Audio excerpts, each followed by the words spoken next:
Hello everybody and welcome back to the channel. My name is Brianna and this is For Pause in a Book. I make book and lifestyle related content, so if that's something that you're interested in, make sure that you hit that subscribe button down below. Today I'm going to be talking about some Sapphic book recommendations just in time for you to participate in the Sapphicathon.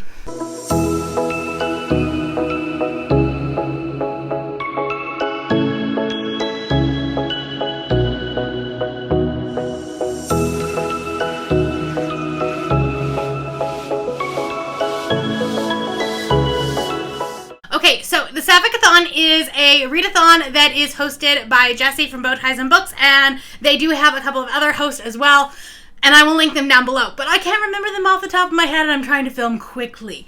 And I'm a mess today. It's fine. I have a whole bunch of books that I want to talk about, and we're going to do a rapid fire book recommendation. And I'm also going to be talking about some books that I might be reading this weekend. So it takes place starting tomorrow, or midnight tonight. And it goes for 24 hours. And your goal is just to read all the queer books, all the Sapphic books. And I'm here for this. I'm here for it, okay? So I do have a whole bunch of books. Not all of them are lesbian. There is some bisexual representation in here. There is some pansexual representation, maybe? Yeah, definitely. So there's that. I've got YA, I've got adult, I've got graphic novels, I've got contemporary and romance, and I've got some like sci-fi. I am a mess today.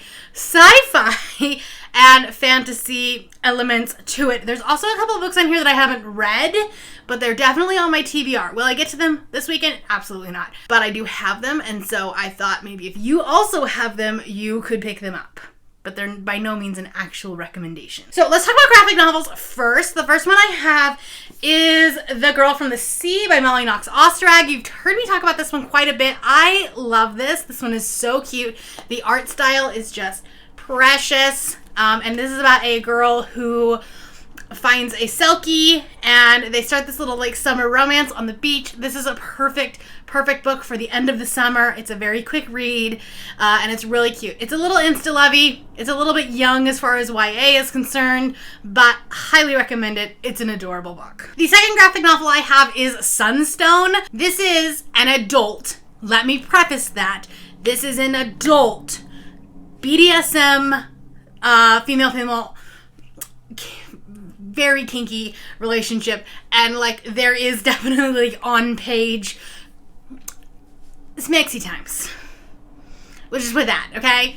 It's a little graphic, but it's so good. It completely centers around the idea of consent in a BDSM relationship, and it talks a lot about just like the educational aspect of it, but it does it in a way that it's like not boring and info dumpy. It's just part of the story. Really, really highly recommend this book. Also, if you are part of the Avengers Readathon and you're on Team Iron Man, this is a very red cover. Most people, that doesn't matter, but if you are doing the Avengers Readathon, there is that.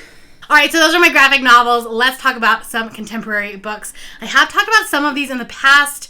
During Pride Month, I did a lesbian book recommendation, so this is going to have some overlap, but not all of it. We have Honey Girl by Morgan Rogers. This book is more contemporary than it is romance because it's more about self-discovery and her discovering who she is. But this is about a woman who graduates, gets her PhD, I think. Yep, PhD in astronomy. Goes to Vegas to celebrate and marries a woman who she doesn't know. And then it kind of turns out into this, like, instead of, like, you know, just getting the marriage annulled, she gets to know this woman, and it's really cute. I love both of the main characters, and also the friend group that's part of this is just like top-notch found family. Really, really enjoyed this book. Then we have Perfect on Paper by Sophie Gonzalez. This one is in the running for one of my favorite books of 2021.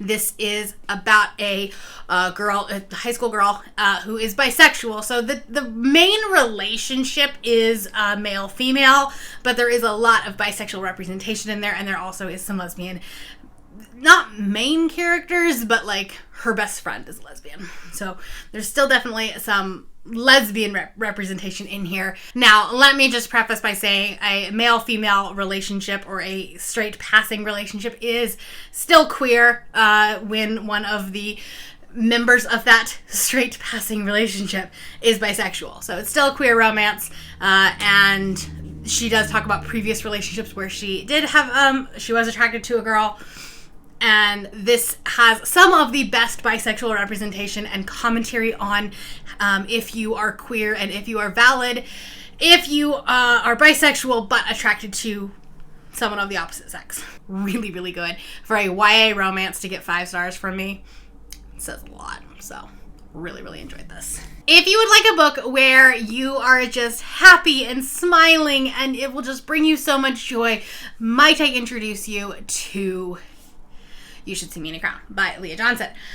This book is just so cute. It is about a girl who, like, first off hates everything to do with prom, but then finds out that she can get a scholarship if she becomes prom queen.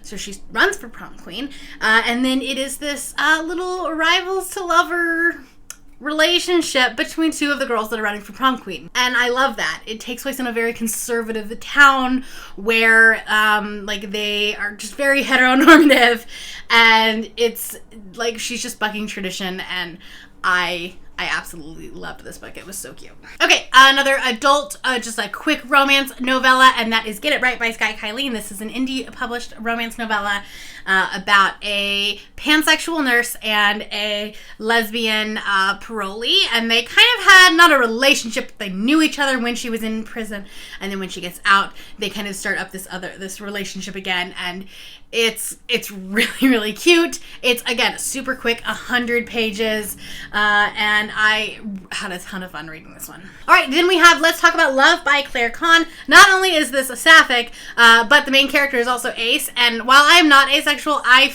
feel like from an academic level, this had really good ace representation and was very descriptive about asexual representation without being, like, overt and without being info dumpy and dry. Again, it was just part of the story, and I really liked that as someone who's not asexual. I would definitely check some Own Voices reviews for it. Don't take my opinion for it. This was a really good read. I also highly recommend the audiobook for it. The physical book, sometimes you kind of, they do this like inner monologue, inner head, and it kind of pulls you out of the story, but on the audiobook, you don't get that as much, or at least it doesn't pull you out as much, so still highly recommend that. Then we have 2 of my probably favorite sapphic romances ever. First off, One Last Stop by Casey McQuiston. This came out this year, and again is in the running for one of my favorite books of the year. This is about a girl who meets another girl on the subway, and then come to find out that girl can't get off the subway. So they have this little romance in a subway, on a subway. So you kind of have that forced proximity trope. I guess it's not really that trope, but it kind of is. I don't know. But yeah, this is really cute. Is it a perfect book? No. I understand the critiques of it, but I really loved it, so. And then, of course, we have The 7 Husbands of Evelyn Hugo by Taylor Jenkins Reid. Despite the title, it is queer. I'm not going to go into more detail than that, but it's sapphic, okay? It's sapphic. Just believe me. Obviously, if you are new to BookTube, you may not know that, but this is a very queer book, and I'm here for it. Love this book so much. I've talked about this on my channel so much. Couldn't have a Sapphic Recommendations video without The 7 Husbands of Evelyn Hugo. Okay, a couple of contemporary-ish books that I haven't read yet. These kind of bridge the gap between contemporary and fantasy. So the first one we have is A Song Below Water by Bethany C. Morrow, and this is about mermaids, but it kind of takes place in like a contemporary Portland, Oregon of some sort. This book is queer, and I've heard a lot of good things about this, so when I saw this one, I knew I had to pick it up. I just haven't actually read it yet. And one of the books that I will probably be reading this weekend, and that is The Last True Poets of the Sea by Julia Drake. This is, I think, actually pansexual representation. I don't know that it's on page, but a lot of the reviews have talked about this as being, like, as her kind of equating to pansexuality. This has to do with a shipwreck and some family history. I don't know much about it. I know it's beautiful. This is one that I will be picking up this weekend. Another book that I'm going to be picking up this weekend doesn't really fit into any of the categories, and that is That Could Be Enough by Alyssa Cole. Alyssa Cole is a fabulous romance writer, also has a fabulous thriller. Just going to put that out there. But this is a Sapphic retelling of Hamilton as a novella. So I'm here for all of that, and I can definitely get that read in a weekend. So very excited about this. I know nothing about it. I just saw it on Twitter and was like, Sapphic retelling of Hamilton. I think it's like a side character. I don't think it's like actually a retelling. I think it's just like I don't want to say fanfic, but like it's just like somewhere in that world and someone related to and somehow into the story of Hamilton. Don't know, don't care, gonna read it. All right, now let's move into books that have a little bit more fantasy or sci-fi elements to it. The first one I haven't read, but is a super popular book on BookTube, and so I just wanted to mention it, and that is Sawkill Girls by Claire Legrand. This is like horror, I think, like horror, thriller, fantasy.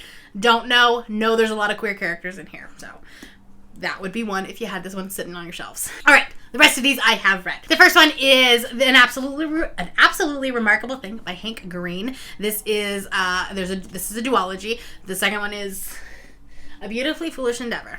And this is a light sci-fi book about a girl who finds this statue on the street outside Chipotle in New York City and discovers it, puts it on YouTube, ends up going viral because there are multiples across the world, which is why like Twitter kind of went crazy when all those monoliths showed up this year. They all equated it to Hank Green because that's essentially what happened. But anyway, the main character is bisexual. She did have a relationship with a woman prior to the book starting, and that ex, they're still friends, and it's still a part, like she's still a part of that group.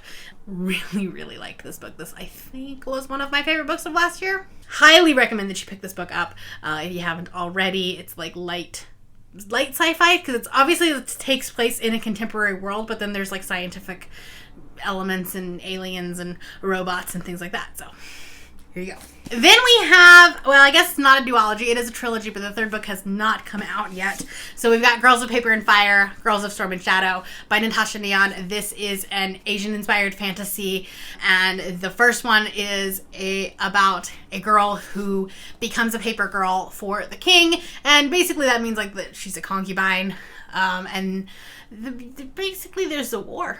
Revolutionize, you know?